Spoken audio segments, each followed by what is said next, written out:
열왕기상 8장입니다.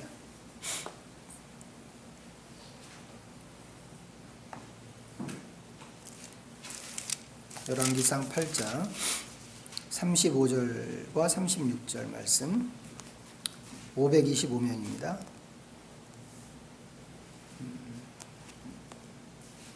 526면 8장 35절 36절 같이 읽겠습니다. 시작. 만일 그들이 주께 범죄함으로 말미암아 하늘이 닫히고 비가 없어서 주께 벌을 받을 때에 이곳을 향하여 기도하며 주의 이름을 찬양하고 그들의 죄에서 떠나거든 주는 하늘에서 들으사 주의 종들과 주의 백성 이스라엘의 죄를 사하시고 그들이 마땅히 행할 선한 길을 가르쳐 주시우며 주의 백성에게 기업으로 주신 주의 땅에 비를 내리시옵소서. 아멘. 좀 추워졌죠? 그런가요? 내일 되게 춥대요. 그리고 뭐 강원도는 눈도 엄청 온다고 그러던데 우리 건강 좀 잘 챙기시면 좋겠습니다. 자, 지난주에 얘기할 때 오늘 무슨 얘기 한다고 했는데 기억하세요? 오늘 어둠에 대해서 얘기한다고 좀 그랬습니다. 자, 복습 조금 하죠. 자, 우리가 죄를 짓게 되면 땅이 망가지고 저주를 받는다고 하는 이야기 했습니다. 이게 언제부터 시작된 일인가? 아담과 하와가 하나님 말씀 거역하고 선악과를 따먹은 거기서부터 나타나기 시작해서 그 이후로도 계속해서 사람들이 죄를 범할 때마다 동일하게 나타나는 그런 하나의 원리처럼 된 이제 그런 얘기입니다. 자, 그렇기 때문에 이제 이 죄 문제를 해결해야 다른 문제도 해결을 할 수 있는 거지. 죄 문제를 빼놓고 그냥 이렇게 발등에 불 떨어져 있는 거 그것만 해결하겠다고 뭐 여기저기 뛰어다녀도 실상은 이 문제들을 해결할 수 없다고 하는 것을 좀 말씀을 드렸습니다. 하나님과의 관계를 정립하는 것도 그렇고 우리 일상에 나타나는 이제 문제들을 해결하고 우리의 생활을 바르게 세우는 것도 마찬가지입니다.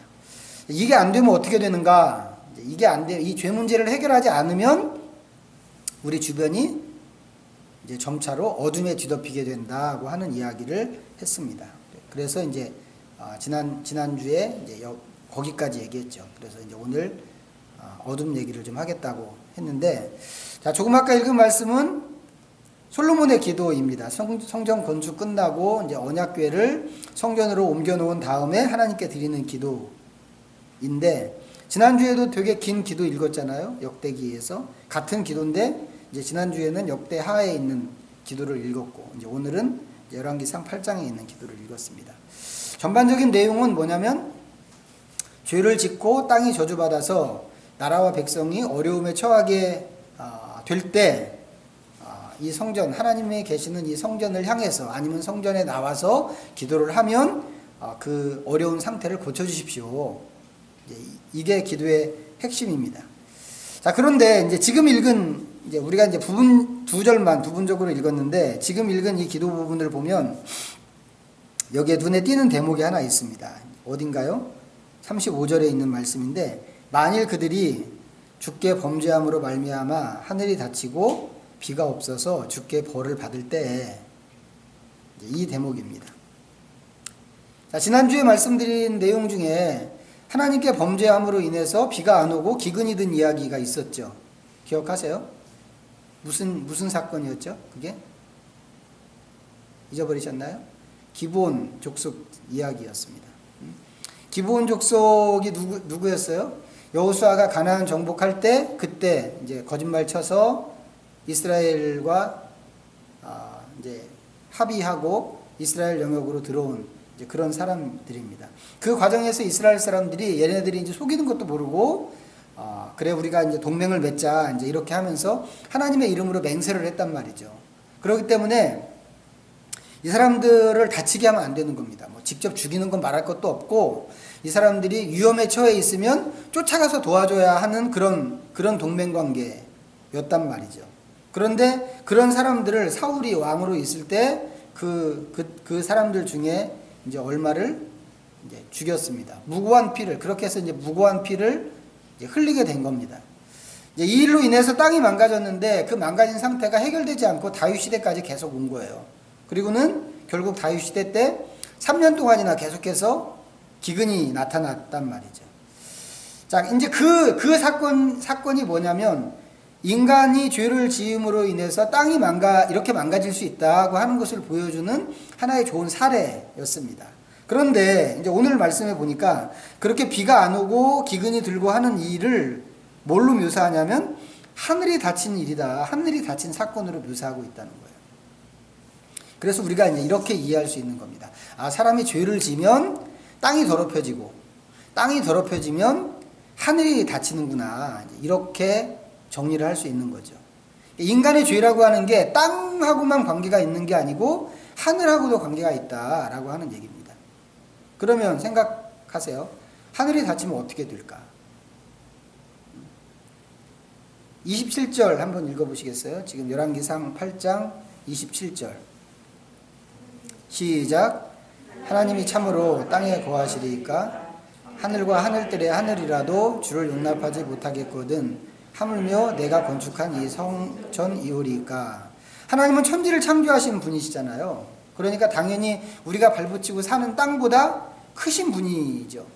그리고 하나님이 땅보다 크시다는 얘기는 이제 지금 우리 상식으로는 지구보다 크다 이런 얘기. 옛날 사람들은 이제 뭐 평평하다고 생각했으니까 그냥 땅보다 크다 이렇게 얘기할 수 있지만 우리는 그 얘기가 이제 지구보다 크신 하나님 이제 이렇게 이야기할 수 있죠. 그런데 하나님 실제로는 지구보다만 크신 분이 아니고 온 우주보다도 크신 분이시란 말이죠. 왜요? 이 온 우주를 만드셨으니까. 이 넓은 우주가 다 하나님 손 안에 있는 거란 말이죠. 그렇기 때문에 지금 여기 읽은 27절에서 읽은 이 솔로몬의 말대로 하늘의 하늘이라도 하나님을 감당하는 것은 어려운 게 분명합니다. 이제 그런데도 불구하고 우리가 자주 쓰는 표현이 뭐냐면 하나님은 마치 하늘에 계신 것처럼 이렇게 표현한단 말이죠. 왜 이렇게 표현하나요? 저 하늘이 하나님을 감당할 수 없는데 다 하늘도 다 하나님 손아귀에 있는데 우리가 하나님은 하늘에 계신 것처럼 이렇게 표현하는 이유는 뭐냐면 저 하늘을 얘기할 때 땅보다 높은 하늘이라는 차원으로 이야기하는 거란 말이죠. 그리고 이 세상을 초월한 어떤 곳을 옛날에는 우리가 이제 뭐 저희 어렸을 때만 하더라도 저 달나라에 토끼가 방아 찧는 얘기 뭐 이런 얘기 했었으니까 옛날에는 저 하늘이라고 하는 게 이 세상을 초월한 도무지 우리 손에 닿을 수 없는 어떤 곳이었단 말이죠. 그런 차원으로 이야기할 때 쓰는 표현이 이제 하늘이다라고 하는 겁니다.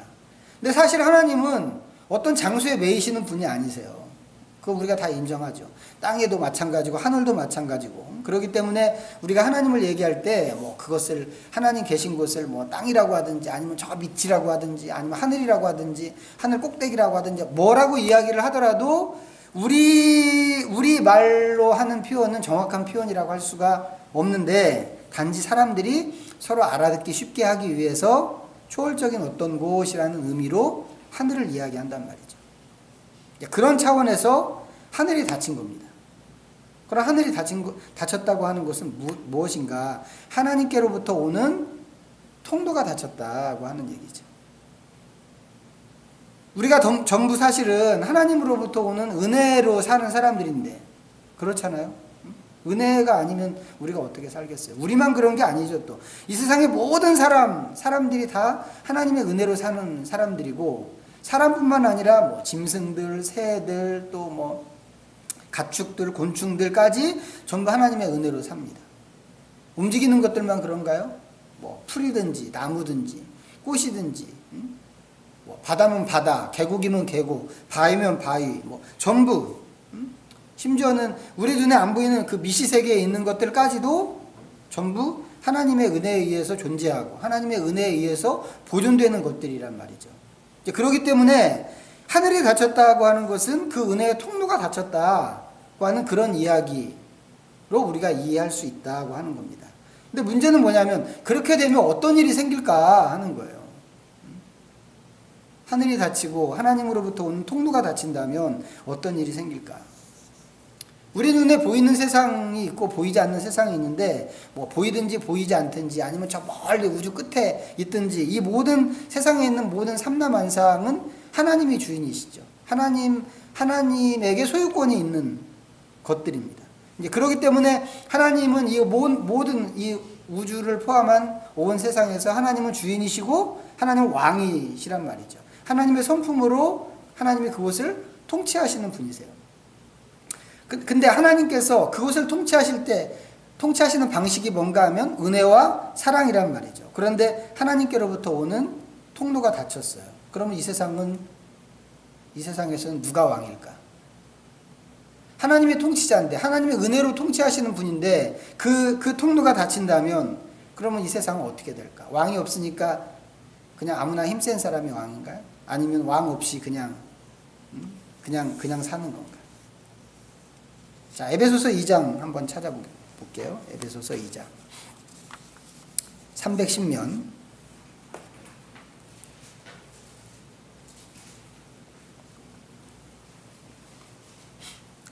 1절부터 3절까지 2장입니다. 1절부터 3절 시작. 그는 허물과 죄로 죽었던 너희를 살리셨도다. 그때 너희는 그 가운데서 행하여 이 세상 풍조를 따르고 공중의 권세 잡은 자를 따랐으니 곧 지금 불순종의 아들들 가운데 역사하는 영이라. 전에는 우리도 다 그 가운데서 우리 육체의 욕심을 따라 지내며 육체와 마음에 원하는 것을 하여 다른 이들과 같이 본질상 진노의 자녀이었더니. 자, 여기 이제 모든 인간 여기 나오는데 모든 인간은 원래 죽은 존재였다는 거 알고 계세요? 알고 계시나요? 원래는 죽은 존재였다는 거. 가끔 이제 어떤 분 이렇게 대표 기도하시는 분들 중에 기도하면서 죄로 죽을 수밖에 없었던 저희들을 살려주신 구원해 주신 하나님 이렇게 기도하시는 분들 계시는데 이거 정확한 표현이 아니에요. 죽을 수밖에 없었던이 아니고 죽었던이란 말이에요. 죽었던. 원래 죽었던 사람이 하나님과의 관계가 딱 끊어지면서 이 꽃이 이렇게 원 그 뿌리에서 딱 꺾이면서 죽은 것처럼 하나님과의 관계가 딱 단절되면서 그때 이미 사람은 죽을 거란 말이죠. 이게 되게 한 끗 차이처럼 보이잖아요. 죽었던과 죽을 수밖에 없던 이게 한 끗처럼 보이지만 사실은 이게 굉장히 큰 차이란 말이지. 하나님이 우리를 구원하실 때 사람들이 오해를 하는 게 뭐냐면 예수 믿으면 천국 가고 예수 안 믿으면 지옥 가. 근데 이 얘기가 마치 하나님이 이렇게 벼랑 앞에 우리를 벼랑 앞에다가 이렇게 세워놓고 뒷모가지 잡고 너 예수 믿을 거야 안 믿을 거야? 예수 믿으면 살려주고 안 믿으면 밀어버릴 거야 하는 것처럼 그런 하나님인 것처럼 오해할 수 있단 말이에요. 죽을 수밖에 없던이라고 이렇게 이야기할 때. 근데 죽었던이라고 하면 얘기가 다르단 말이죠. 하나님이 우리를 구원하실 때 앞으로 심판받고 지옥에 갈 사람을 구원하신 게 아니고 이미 죽어서 지옥에 가 있는 사람을 하나님이 건져내신 거란 말이죠. 요한복음 3장에 보면 잘 나와 있습니다. 이미 심판받았던 사람을 하나님께서 우리를 위해서 건지시기 위해서 어떻게 구원자 예수를 보내셨는가에 대해서 요한복음 3장에 그렇게 나와 있습니다. 그러면 사람은 왜 이미 죽었던 존재일까? 자, 여기 지금 읽은 에베소서 2장의 2절에 있는 말씀이 좀 대답일 수 있는데, 자, 그때 하나님 바깥에 있을 때의 상태가 죄 가운데 행하고 이 세상 풍조를 따르고 공중 권세 잡은 자를 따르는 그런 상태였기 때문에 그렇다고 하는 겁니다. 3절을 보면 우리 죄라는 게 마치 개인의 죄성에서 나오는 것처럼 보여요. 전에는 우리도 다 그 가운데서 육체의 욕심을 따라 지내며 육체와 마음에 원하는 것을 하여 이렇게 이야기하는 거 볼 때 이거 우리 죄가 죄성에서 나오는 거 아닌가 이런 생각이 들게 하는데, 근데 2절과 이 말씀을 2절과 연결해서 보면 우리가 죄를 짓는 것이 단지 악한 본성을 갖고 있기 때문에 죄를 짓는 게 아니고 악한 누군가를 따라가기 때문에 생기는 결과물이더란 말이죠.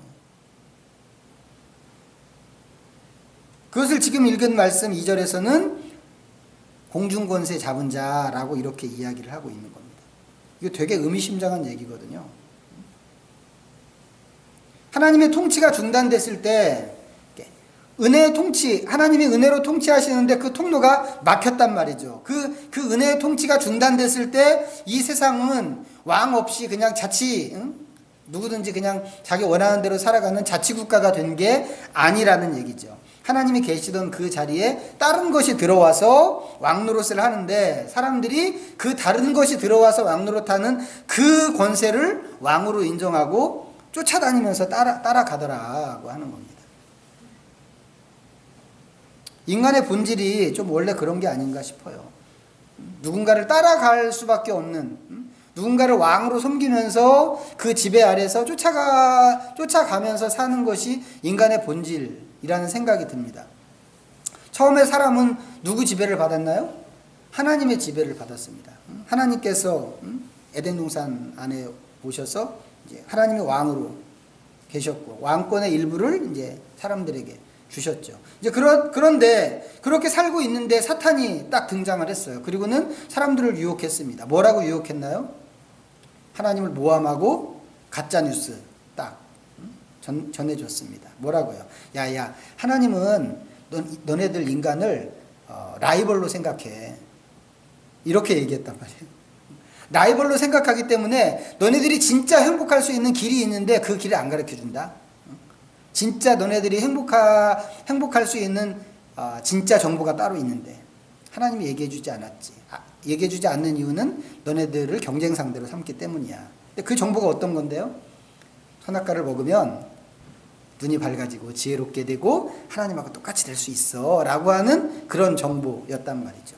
그야말로 그냥 처음 듣는 얘기였기 때문에 눈이 번쩍 뜨이는 기가 막힌 정보였죠. 그런데 가짜 뉴스였다는 거죠.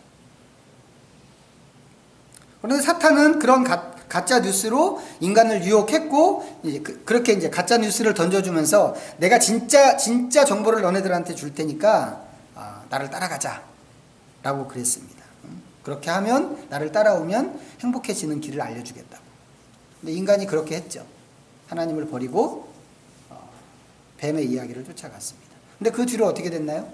그 뒤로 늘 사탄을 쫓아다니는 존재가 됐습니다. 인간이 사탄을 따라가는 이유가 뭘까요? 두려움 때문에 그렇습니다. 이게 사탄의 통치 방법이거든요. 하나님은 자유를 주시는 분이세요. 에덴 동산 안에서도 자유롭게. 그래서 하나님은 자유를 주시고 스스로 하나님을 선택하도록 그렇게 장을 만들어 놓으셨어요. 그런데 사탄은 뭐 거짓말을 시키든지 뭐를 해서든지 어떻게 해서든지 일단 자기한테 넘어오는 인간이 있으면 그 인간을 그 다음부터는 거짓과 두려움으로 다스린다 이 말이죠. 핵심은 뭐냐면 말씀드리고 싶은 것은 하늘이 닫히고 사람의 죄를 지음으로 인해서 땅이 망가지는데 땅이 더러워지면 하늘이 닫히고 하나님의 은혜의 통로가 닫히면서 이제는 이 세상을 사탄이 다스리게 됐다라고 하는 겁니다. 그러면 사탄이 세상을 다스리게 될 때 세상은 어떻게 될까? 자, 조금 뒤로 가서 에베소서 6장 보겠습니다. 에베소서 6장 12절 읽습니다. 시작. 우리의 씨름은 혈과 육을 상대하는 것이 아니요 통치자들과 권세들과 이 어둠의 세상 주관자들과 하늘에 있는 악의 영들을 상대함이라. 자, 이 말씀은 이제 앞에서부터 이렇게 쭉 읽어보면 죄의 상황을 어떻게 극복할 것인가에 대해서 다루는 그것에 대해서 말하는 맥락 속에 있는 그런 구절이에요. 근데 성경에 붙어있는 제목을 보니까 뭐라고 붙어있냐면 마귀를 대적하는 싸움이라고 그렇게 되어 있습니다. 우리가 보고 싶은 건 뭐냐면 우리가 싸우는 싸움의 상대가 여기 누구라고 되어 있어요? 통치자들과 권세들과 이 세상 주관자들과 하늘에 있는 악한 영들이라고 하는 것이죠. 일단 하늘이 닫힌 상태가 되면 하나님 대신 악한 영들이 그 세상, 그 지역을 지배하게 됩니다. 여기서 말하는 하늘에 있는 악한 영이라고 하는 게 이제 그런 거란 말이죠. 하나님의 은혜가 닫힌 상태라는 게 아무것도 없는 상태가 아니고 마귀가 자리 잡고 주인 노릇하는 그런 상태다라고 하는 얘기입니다. 그런데 그 지배력이 어떻게 나타나나요?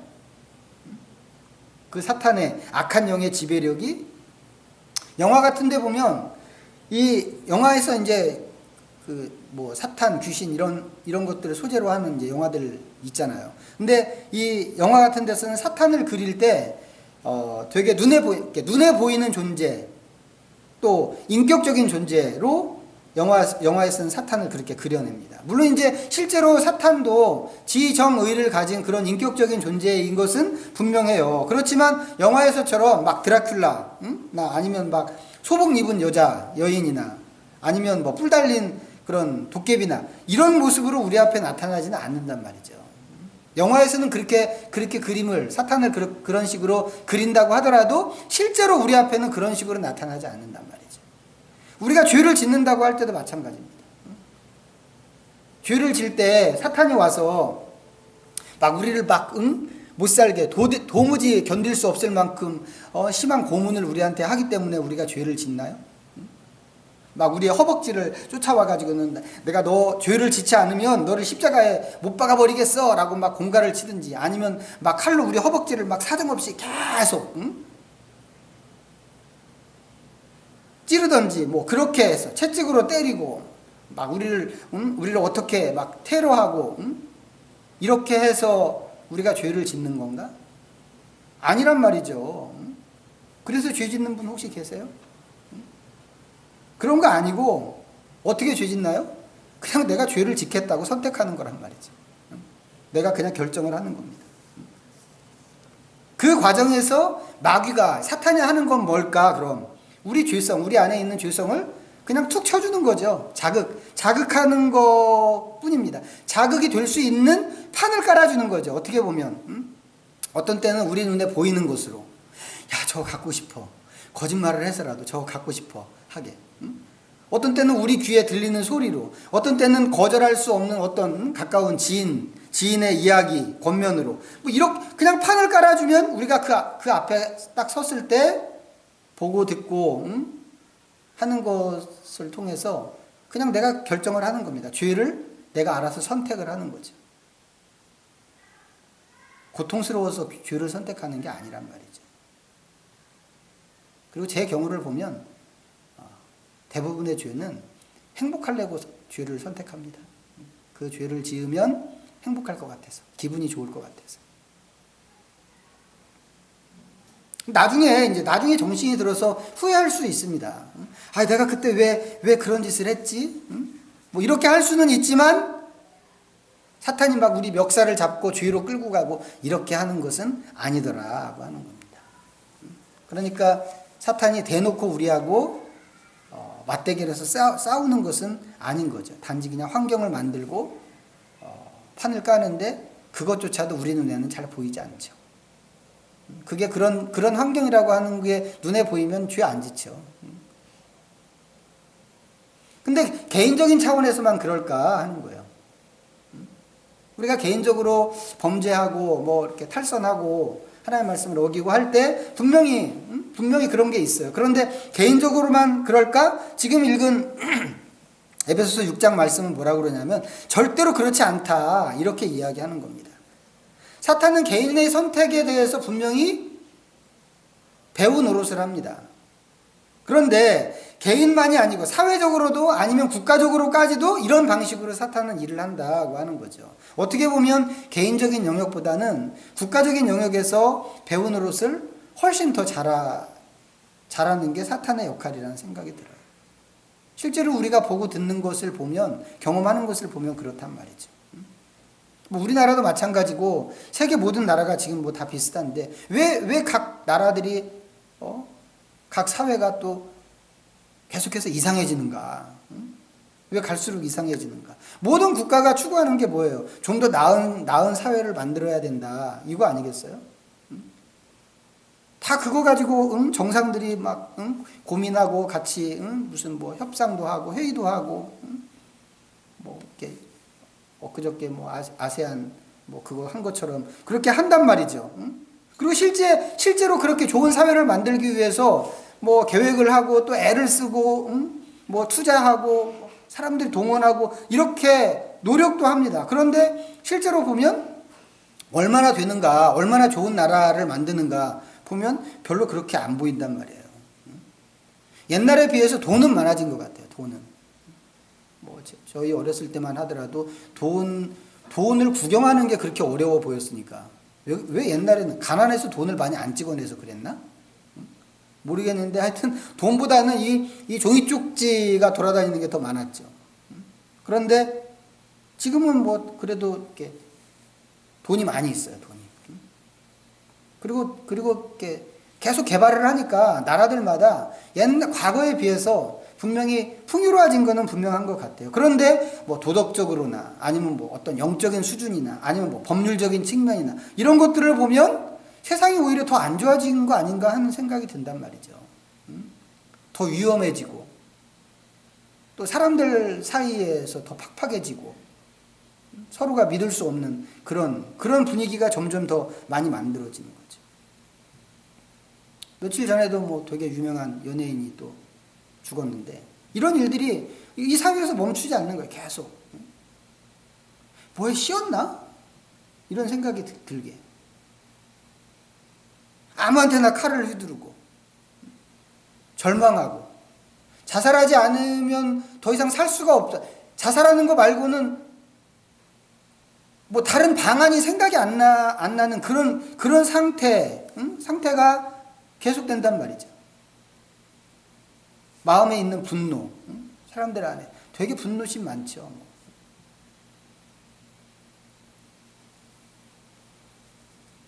사람들 안에 뭐 삶의 질을 얘기하고 무슨 뭐 인권, 뭐 권리를 얘기하고 그렇게 많이 합니다. 법도 새로 만들고 그럽니다. 그런데 실제로 보면 이 모든 것들이 사람을 살리는 게 아니라 죽이는 역할을 하더란 말이에요.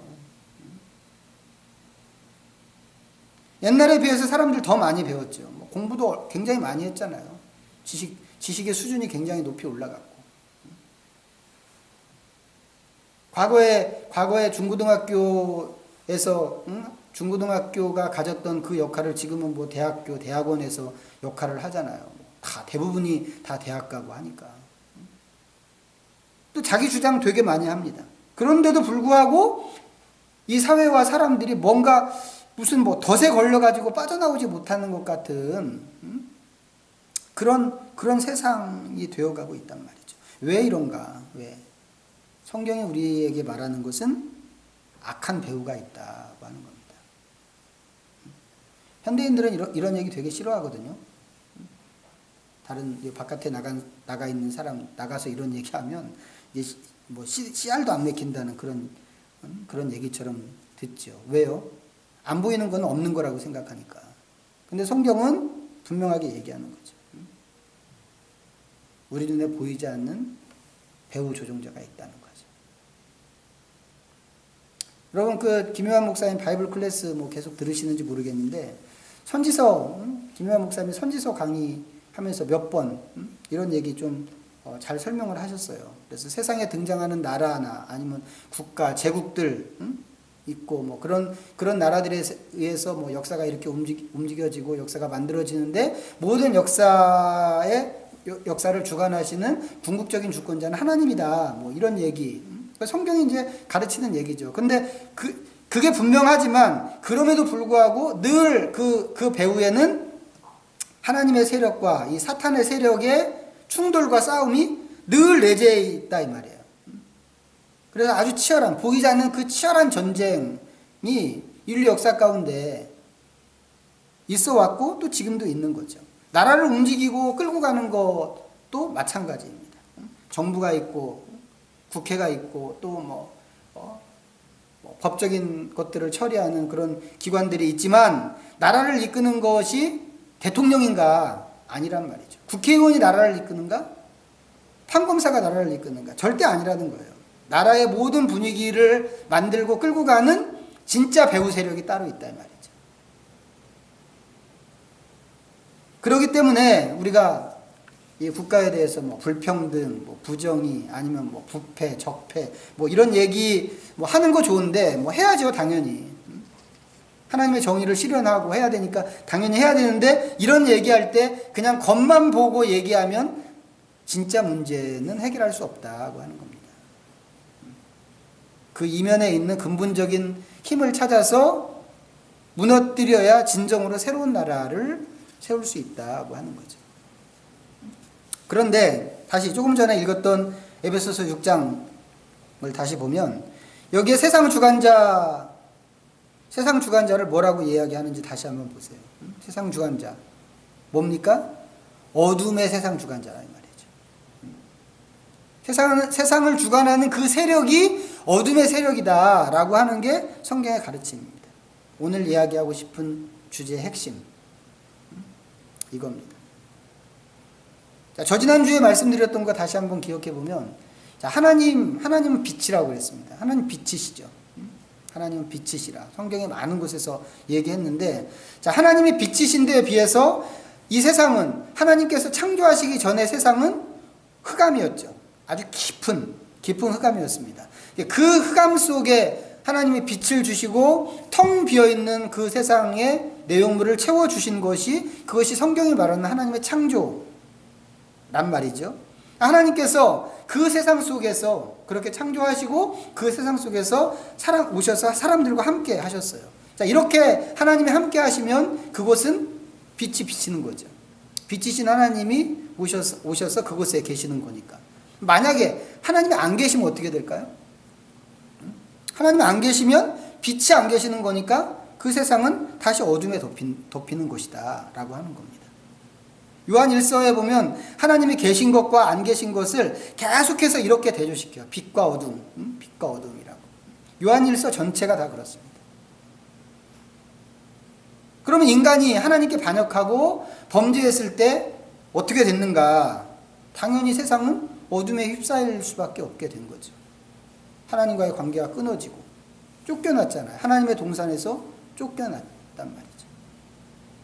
거기 그 안에 여전히 해가 뜨고, 낮에는 아침에 해가 뜨고 저녁이 되면 달이 뜨고 해서 빛이 있는 것처럼 보이지만 실상 보이지 않는 진짜 이 배후 세계에서는 어둠이 지배하고 있는 것과 같다고 하는 겁니다.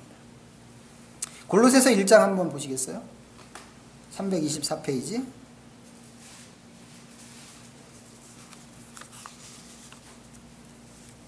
골로새서 1장 13절과 14절. 자,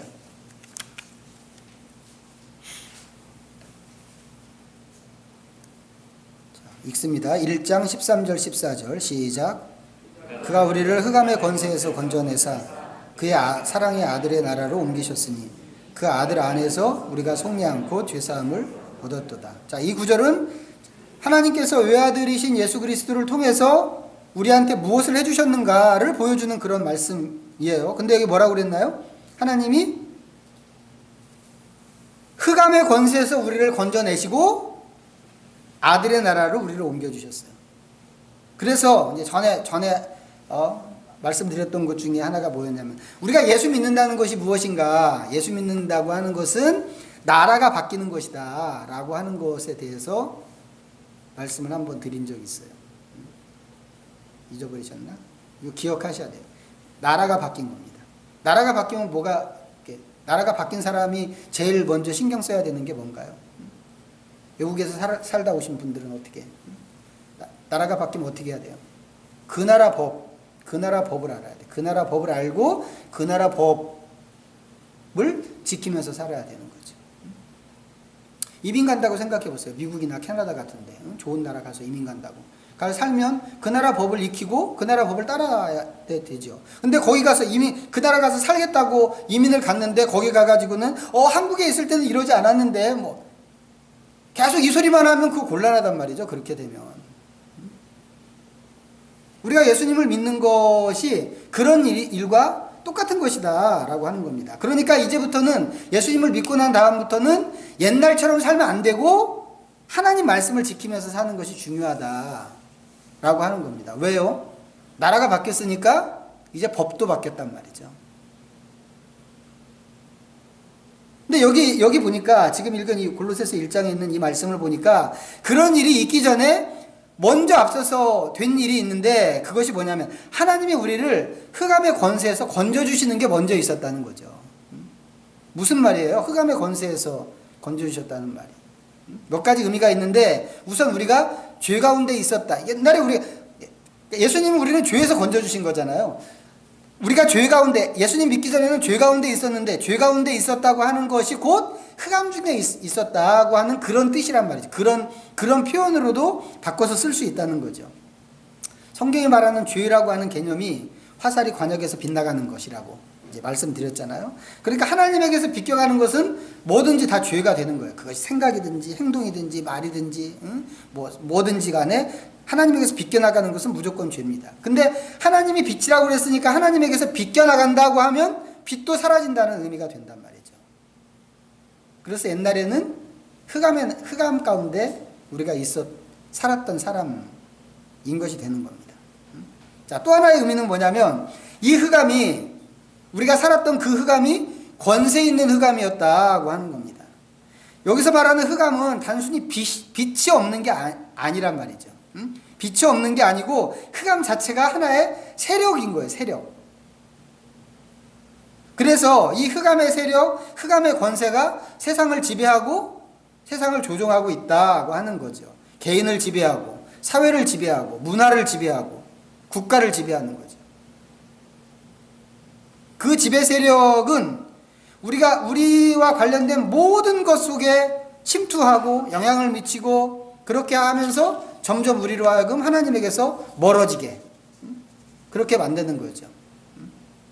우리뿐만 아니라 이 사회에서 사는 모든 사람들로 하여금 점점 하나님에게서 멀어지게끔 그렇게 만듭니다. 흑암의 세력이.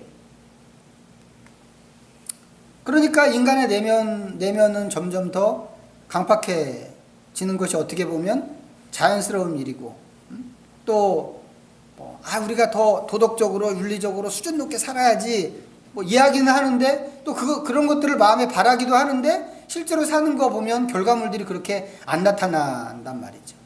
삶이 더 안 좋아지는 거. 이런 이유가 다 여기에 있는 거죠. 지금 이 사회가 어떻게 보면 거의 미쳐 돌아가는 것 같이 보이기도 하는데 이게 전부 그냥 저절로 생긴 현상이 아니다라고 하는 얘기입니다. 그래서 이제 이것과 관련된 또 하나의 의미, 우리가 흑암 중에 하나님 우리를 흑암의 권세에서 건져주셨다라고 하는 얘기가 우리에게 전해주는 또 하나의 의미가 뭐냐면 이 흑암의 영역도 역시 하나의 나라였다라고 하는 겁니다.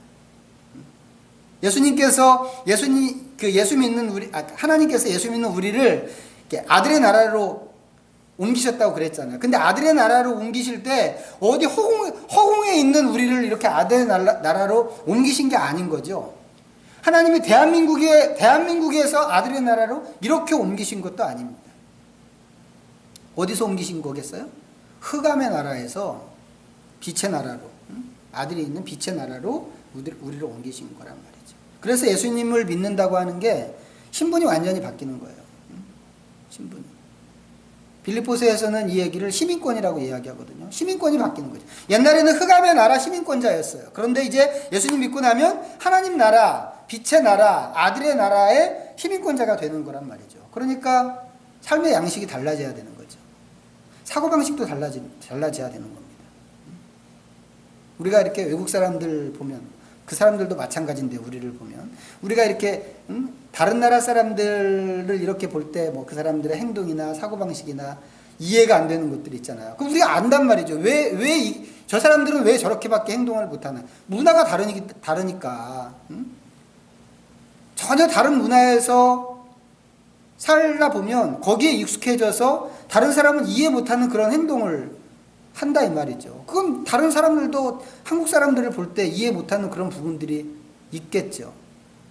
우리가 나라가 바뀌었으면 그렇게 돼야 된다고 하는 겁니다. 완전히 바뀌어야 되는 거죠. 완전히. 이게 예수님 믿는 거 이게. 그냥 똑같이 살면서 주일날 교회만 슬렁슬렁 다니고 이게 예수님 믿는 게 아니고.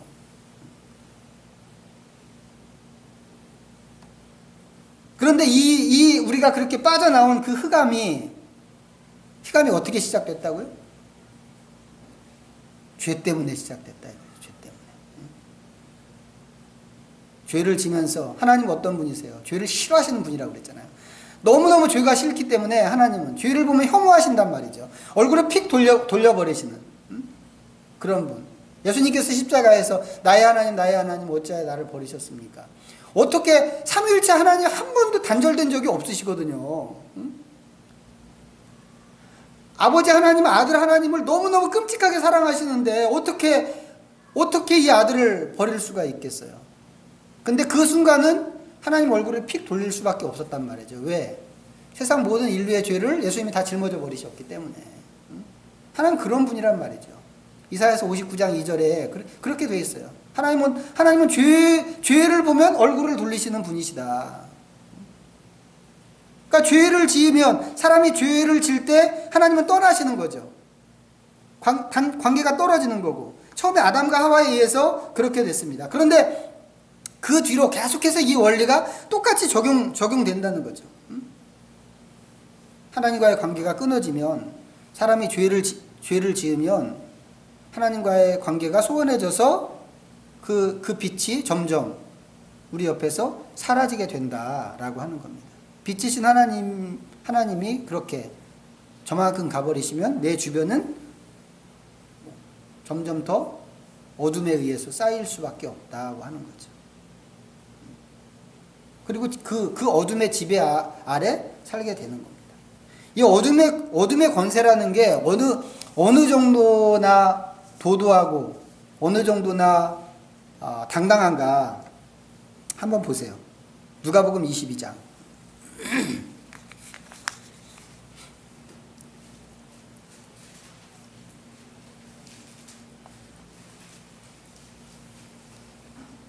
누가복음 22장 52절 53절입니다. 자, 같이 읽습니다. 시작. 예수께서 그 잡으러 온 대제사장들과 성전의 경비 대장들과 장로들에게 이르시되 너희가 강도를 잡는 것 같이 검과 몽치를 가지고 나왔느냐? 내가 날마다 너희와 함께 성전에 있을 때에 내게 손을 대지 아니하였도다. 그러나 이제는 너희 때요 어둠의 권세로다 하시니라. 어둠의 권세가 나왔습니다. 어둠의 권세가 항상 이런 식으로 일을 해요. 무력으로. 지금 예수님 잡으러 오는데 막 강도를 잡는 것처럼 검과 몽치를 가지고 무력으로, 공포로, 억압으로. 이 어둠의 권세의 방식이거든요. 이렇게 하면 무섭잖아요, 사람은. 무서울 수밖에 없죠. 그래서 사람들이 두려워하는데 어둠은 이 두려움을 이용해서 사람들을 조종하고 사회를 조종하는 겁니다. 아, 이렇게 가면 내가 죽을지도 몰라. 근데 이 권세가 어디까지 지금 힘을 미치려고 그러는 거예요? 예수님을, 하나님의 아들 예수님을 잡아 죽이는 것까지 해보겠다고 하는 겁니다. 지금. 겟세마네 동산에 이제 기도하시는 예수님을 잡으러 왔습니다. 잡으러 왔는데 이 사람들이 그냥 잡고 놔주는 게 아니죠. 예수님을 실제 죽음까지 완전히 그냥 완전히 있는 힘을 다해서 밀어붙입니다. 어쩌면 이 흑암의 권세는 자기가 이렇게 자기 힘으로 또 자기 방식으로 해서 내가 메시아를 처치했어 라고 생각하면서 이렇게 하는지도 모르겠어요. 예수님이 이 권세와 지금 싸우시는 거죠. 이 권세하고 싸우시는 거예요. 흑암의 권세하고 싸우시는 거죠. 사람하고 싸우지 않습니다. 그래서 그 잡으러 온 사람들을 향해서 막 베드로가 화를 내고 칼질을 하고 그럴 때 그것까지도 참으라고 귀를 찢었더니 그 찢어진 자른 귀를 붙여주기도 하시고. 예수님께서 그냥 이 사람들한테 잡혀가셨어요. 성경에 뭐라고 얘기하냐면 도살장에 끌려가는 어린 양처럼 그렇게 가만히 계셨다고 그랬습니다. 변명도 안 하시죠. 변명도. 그 재판 과정을 보면 예수님께서 당신을 위해서 변명도 안 하십니다. 이 모든 것을 그냥 다 받아들이세요. 사람들이 때리면 때리는 대로, 침 뱉으면 침 뱉는 대로, 수치를 주면 수치를 대로. 사람들이 쎄쎄쎄 하는 것처럼 그랬다니까. 조롱을 하는데 쎄쎄쎄 우리 다 해봤죠. 이렇게 눈 감고. 이렇게 콕 찌르면 어느 손가락으로 찔렀게. 쎄쎄쎄 했잖아요. 근데 예수님 눈을 가리고 막 귓밤을 때리고는 너 선지자잖아. 응? 누가 때렸게? 한번 알아맞혀보라고. 근데 그거 다 감당하셨단 말이죠. 그리고는 끝내 십자가에 죽으셨습니다. 그런데 골로새서 2장으로 가보겠습니다.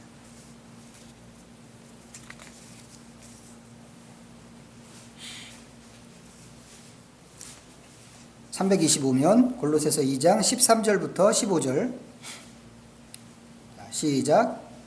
또 범죄와 육체의 무할례로 죽었던 너희를 하나님이 그와 함께 살리시고 우리의 모든 죄를 사하시고 우리를 거스르고 불리하게 하는 법조문으로 쓴 증서를 지우고 제하여 버리사 십자가에 못 박으시고 통치자들과 권세들을 무력화하여 드러내어 구경거리로 삼으시고 십자가로 그들을 이기셨느니라. 15절 한번 보세요. 15절 다시 한번 읽을까요? 시작.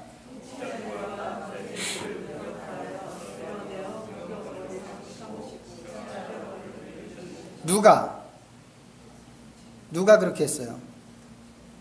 예? 누가? 예수님이? 여기 성경이 얘기하는 건 그거죠. 예수님이 그렇게 하셨다 이거. 예수님이. 근데 거짓말이죠. 아닌가요? 이 말씀 이상하지 않아요? 저는 이 말씀 이 15절 읽을 때마다 그 생각이 먼저, 이거 거짓말이잖아, 이게. 여기서 얘기할 때 예수님이 통치자들과 권세들을 무력화시키고 그것들을 드러내어 구경거리를 삼으셨어 라고 하시는데 실제로는 반대였잖아요. 반대. 우리가 지난 주일날 본 봤던 그 말씀에서 분명히 나왔잖아요. 오히려 예수님이 무장 해제되고 벌거벗겨진 채로 십자가에 못 박히고 죽어가시는데 거기 지나가는 사람들이 다 그것을 보고 구경하고 조롱하고 그랬잖아요. 우리가 그거 다 안단 말이야. 다 아는데 지금 이 골로새서를 쓴 바울은 뭐라고 얘기해? 완전히 거꾸로 얘기하고 있는 거예요. 거꾸로. 어떻게 된 건가요? 이게 역설이죠. 이게 예수님의 역설인데 이것은 방식의 문제입니다. 방식의 문제. 우리가 일반적으로 생각하는 방식, 이기고 진다고 하는 이 방식, 우리가 생각하는 방식은 사탄의 방식이죠. 사탄의 방식입니다. 그래서 힘으로 사람을 억압하고 이렇게 십자가에 사람을 매달고 수치 주고 구경거리로 만들면 내가 이겼어 라고 생각한단 말이죠. 예수님의 방법은 이런 방법이 아니라는 거예요. 예수님의 방법은 완전히 거꾸로입니다. 어떻게 해요? 상대방을 힘으로 억압해서 이기는 게 아니고 사랑으로 싸워서 이기는 방법을 예수님이 취하신다 이 말이죠. 그렇기 때문에 지금 이 장면은 예수님이 흑암의 권세를 결박하고 흑암이 갖고 있는 그 힘을 뺏어버리고 무장 해제시키는 그런 일이 된다고 하는 겁니다. 결과적으로는 어떻게 됐어요? 이 싸움에서 예수님이 이기셨죠? 이기셔서 우리를 죄에서 흑암의 권세에서 구출해 내신 거죠. 우리가 새롭게 터득해야 되는 방식이에요. 예수님의 방식. 아직도 안 되죠. 우리가 몇십 년 예수님 믿었는데도 아직 안 되잖아요. 안 되는 이유는 뭐 우리가 연약하기 때문이기도 하지만 우리가 이런 식으로 접근해 본 적이 없기 때문에 안 되는 것도 있어요. 그래서 이런 거 생각 거의 안 한단 말이죠. 그냥 교회 열심히 다니고 예수 잘 믿어서 구원받고 천국 가면 뭐 그게 다라고. 근데 그거 아니고 다시 말씀드리지만 우리는 나라를 옮긴 사람이란 말이죠. 나라를. 그렇기 때문에 예수님의 방식을 우리가 배워야 됩니다. 빨리 배우고 이게 내 것이 될 수 있도록 연습해야 되죠. 연습. 세상에서는 이기는 게 이기는 거죠. 뺏는 게 이기는 거고 내 앞에 많이 갖다 놓는 게 그게 이기는 거죠. 그게 지혜로운 거고 그게 성공하는 거죠. 근데 이게 전부 흑암의 나라에서 통하는 방식이다 라고 하는 겁니다. 아들의 나라에서는요 지는 게 이기는 거죠. 나눠주는 게 풍성해지는 것이고, 예수님은 어떻게 하셨어요? 나를 밟고 가서 너가 살아라. 우리를 살리기 위해서 당신이 죽으셨잖아요.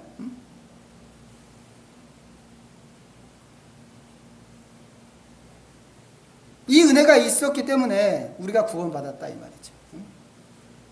근데 우리가 그냥 구원만 받은 게 아니고 이 새로운 나라의 시민권자가 됐다라고 하는 것을 기억해야 됩니다. 뒷부분에서 좀 멀리까지 왔는데 결론은 오늘 생각하고 싶었던 결론은 이겁니다. 땅이 더럽혀지면 하늘이 닫힌다. 하늘이 닫히면 어둠의 권세가 내 주변을, 이 세상을 지배하고 다스린다라고 하는 겁니다. 뭘로 시작된 일이라고요? 죄로 시작된 일이다 이거죠.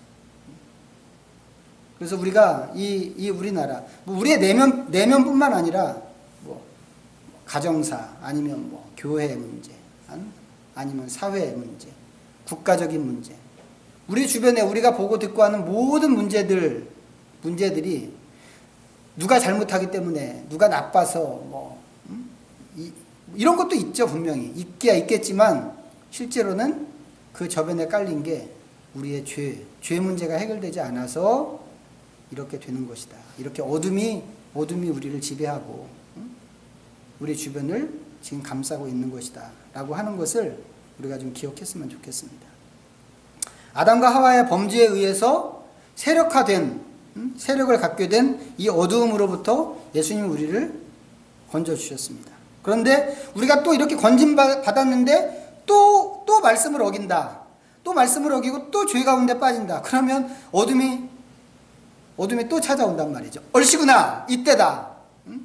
그 빈틈을 하나님이 잠시 고개를 돌리는 사이에 그 빈틈을 노리고 또 찾아온다 이거죠. 물론 이 어둠이 우리를 또 다시 막 지옥으로 끌고 가고 그 정도는 아닐 겁니다. 그 정도는 아니겠지만 어둠이 있는 이상, 우리 주변에 어둠이 있으면 어둠이 있는 이상은 우리는 그 영향을 받을 수밖에 없다 이 말이죠. 그리고 어둠의 영향을 받으면 그만큼 하나님과의 교제가 멀어지는 것도 분명하죠. 자, 그런데 이 어둠의 지배력이 나 한 사람한테만 있는 것이 아니라고 하는 게 문제입니다. 어둠은 우리가 생각하는 것보다 훨씬 더 넓은 세상을 바라보고 활동합니다. 그리고 세력을 자꾸 확장하려고 하죠. 막 힘을 발휘하고. 그래서 자기의 지배력을 극대화시키려고 이 시대 가운데서, 이 사회 가운데서, 국가 가운데서, 국가 간의 관계 가운데서 자기 세력을 극대화시키려고 나름대로 전략을 짜고 최선을 다하겠죠. 그래서 우리가 풀어야 되는 것은 죄 문제, 이 모든 것의 원인인 죄 문제를 풀어야 된다고 하는 거죠. 이 죄 문제가 풀리지 않으면 하나님 오시지 않죠. 우리가 정말 바라는 것은 하나님이 우리 안에 머무셔서 우리 자신이, 우리의 내면이 하나님이 오셔서 거하시는 성소가 되는 것인데, 단지 우리 개인만이 그렇게 되는 것을 하나님이 그게 원하시는 하나님의 전부가 아니라는 거죠. 하나님은 우리 가정에 오시기 원하고, 하나님은 우리 나라에 오셔서 주인 노릇 하시기를 원하신단 말이죠. 그럼 그것이 하나님이 오셔서 머물 만한 성소로 준비가 돼야 되는데, 그렇게 되려면, 하나님이 오시려면 죄 문제가 해결돼야 된다라고 하는 겁니다. 그래서 우리가 우리 자신의 죄뿐만 아니라 가정의 죄, 교회의 죄, 사회적인 죄, 시대의 죄, 국가적인 죄, 이런 것들을 붙들고 씨름하는 기도로 나가는 것이 굉장히 중요하다고 하는 것을 우리가 좀 다시 한번 기억했으면 좋겠습니다. 다음번 시간에는 좀 이 어둠 이야기를 좀 더 심화시켜서 좀 나누도록 할 건데, 다음 시간은 이제 1월 달이나 돼야 될까요? 그렇죠? 그때까지 안 잊어버렸으면 좋겠어요. 오늘 나눈 이야기를. 그리고 내가 다른 거 다 잊어버려도 내가 빛의 나라로, 어둠의 나라에서 빛의 나라로 옮긴 사람이라고 하는 이 사실과, 그렇기 때문에 더 근본적으로 이 어둠의 세력을 힘잃게 만들기 위해서 이 죄 문제를 붙잡고 씨름해야 하는 게 내가 붙들어야 되는 역할이고 사명이다라고 하는 것을 오늘부터 해서 좀 우리가 꾸준히 기억하고 그것을 우리의 기도 제목으로 좀 삼았으면 좋겠습니다. 기도하겠습니다. 하나님 아버지 감사합니다. 우리 주님께서는 참된 빛이십니다.